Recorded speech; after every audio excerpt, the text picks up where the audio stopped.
This is a big night, folks. A big night. You know, I know, we all have been invested in the Delphi case, and only a few people, for a short moment, got to see that video. Tonight, we're going to show it to you.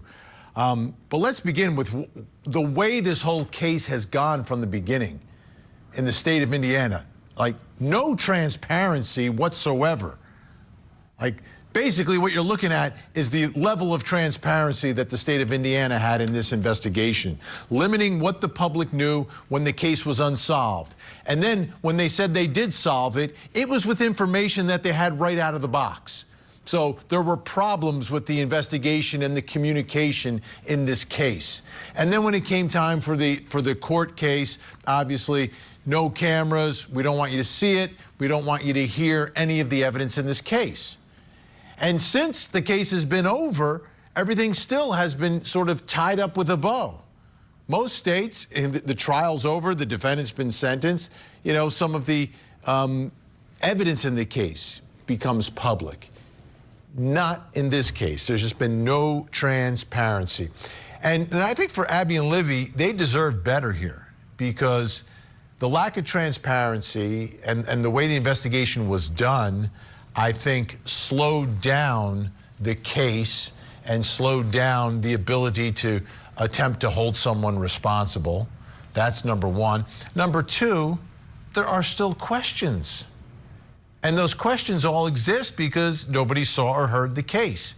And this is a case where people, and there are other suspects, and the way the public has interpreted it, there's really no trust in what happened there because of all the strange circumstances, which again, come back to the transparency of investigators and then the court and the judge in this case.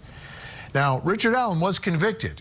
He was convicted beyond a reasonable doubt. The jury did not deliberate that long. They were convinced. Well, they saw the evidence. I didn't, you didn't, unless you were in Delphi for this.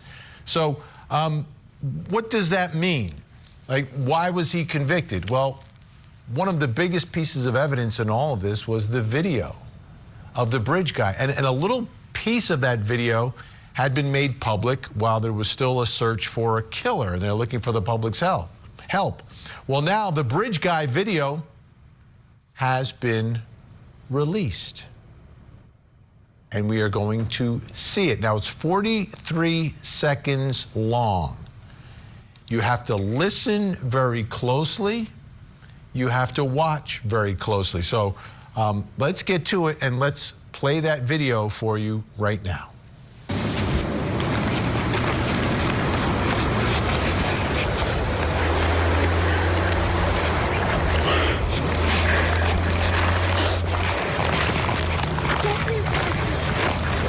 See, this is the path that we are on. There's no path going there, so we have to go down here.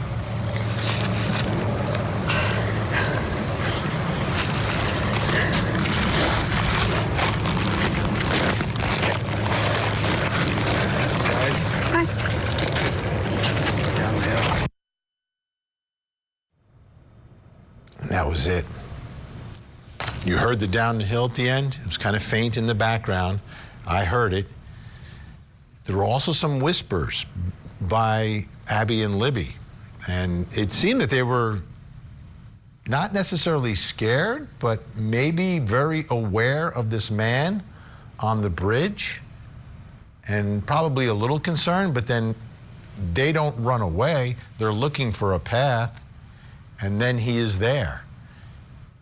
Let's get some more insight. Joining us tonight, Court TV senior producer Barbara McDonald, who was at Richard Allen's trial, has covered this case from day one. Barbara, now all of us get to see this video. I want to go through it piece by piece.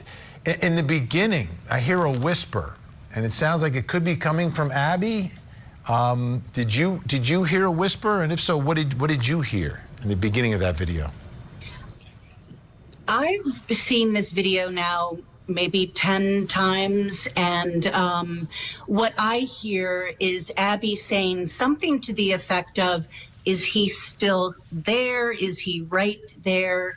something like that. One of the things the state said that one of the girls says very clearly in the video is that be a gun. And I don't hear either girl say that in this video. We also, Vinny, don't know which version of the video this is.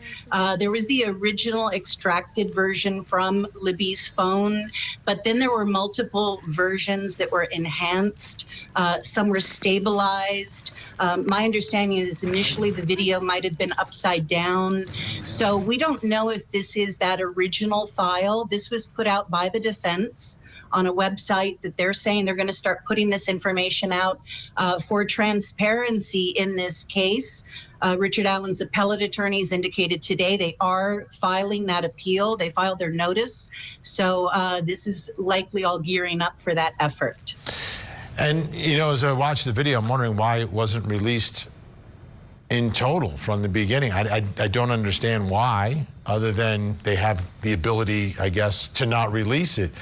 So it seems that, yeah, there is an acknowledgement that he is there. I want to put a still frame up on the screen, which is from the video, which gives us some idea of the distance between Abby and the bridge guy.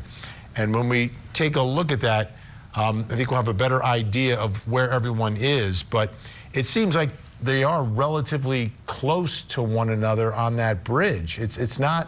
There's not a huge distance between the two, between Abby and the bridge guy who's right behind him. Exactly, and that was a point that a lot of people picked up on at trial, because some of the people who viewed the video felt that he was much, much further behind Abby, and that there was perhaps an unattainable distance that he would have had to have made up to catch up to Abby. This video, from my perspective, shows that he is behind her some distance, but he's not really that far from her in this still photo that you can see. And you do notice in the video that Libby is already on the south side of the land. She is no longer on the bridge when she's recording this video. And then Abby manages to get off the bridge and sort of run past Libby and then stop there next to her. And they sort of wait for this man, telling him, you know, there's no path, so we would have to go down here. And they sort of wait for an answer and a direction from him. So it makes you really wonder what that interaction was between the three of them prior to this video being made. Yeah, I want to play the little piece of the end of it now. And what we're going to do is we're going to boost the audio a little bit of the bridge guy. Let's take a look and a listen.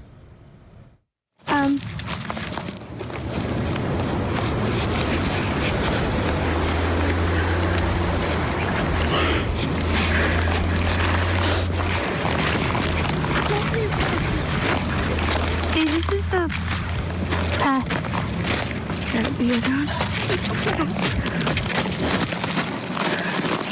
on. There's no path going there, so we have to go down here.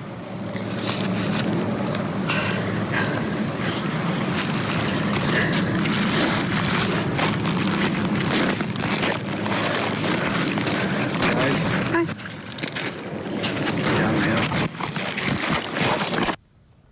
So the interpretation of that back and forth when they're talking about the path, are you interpreting it that they're already acknowledged that the bridge guy is going to make them go down a path, or are Abby and Libby trying to figure out where a path is? Because what I don't hear the panic necessarily at that moment from them, although I hear something as she's running by, right? As Abby runs by, that's when she says something. Well, and then when he says guys, some people say that she responds hi. I don't think she's saying hi. I think that's more of a, like being startled by him. She seems, to me, Abby in this video seems more concerned. Libby, we don't see her face. Her voice sounds very calm, but you know, her family has also described her as somebody who would stay calm in a situation like that, and perhaps Abby might not have. You know, again, just the sadness of this video. This is the final minutes of these girls' lives. This is a story that I've certainly covered for 8 years, and yeah, it's sad to see this. It's sad to see this video. So I think there's two ways to interpret the video, and originally, you know, this is the first time I'm seeing it, right? Tonight is the first time I'm seeing this video. But I always wondered, was the video, you know, to take a picture of my friend crossing the bridge, and she looks like she's gingerly crossing it. I mean, it's a very treacherous bridge. I would never walk over it myself.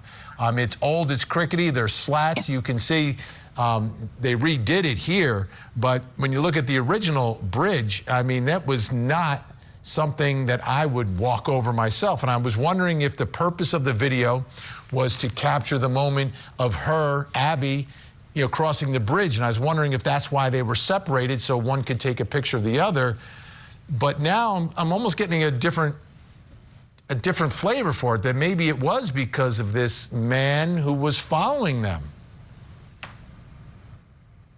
And I believe there was some sort of an interaction, some conversation that had these girls concerned that, you know, perhaps he said something to them like, you're not supposed to be here, and I'll show you how to get away to where you can be. We just don't know. None of that came out in Richard Allen's trial, any interaction prior to this video. And the state's case at trial was that if they can prove that Richard Allen is Bridge Guy, then they can prove that Richard Allen killed these two girls. And that's what the jury believed, is that that video shows Richard Allen. Yeah, I was wondering if the voice was the Bridge Guy. I'm 1,000% convinced that it's the Bridge Guy just because of the proximity and everything else.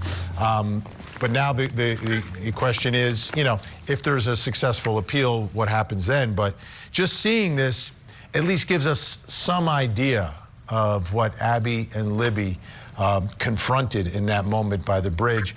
Barbara McDonald, Court TV senior producer, working overtime for us. Again, thank you so much. I really do appreciate it.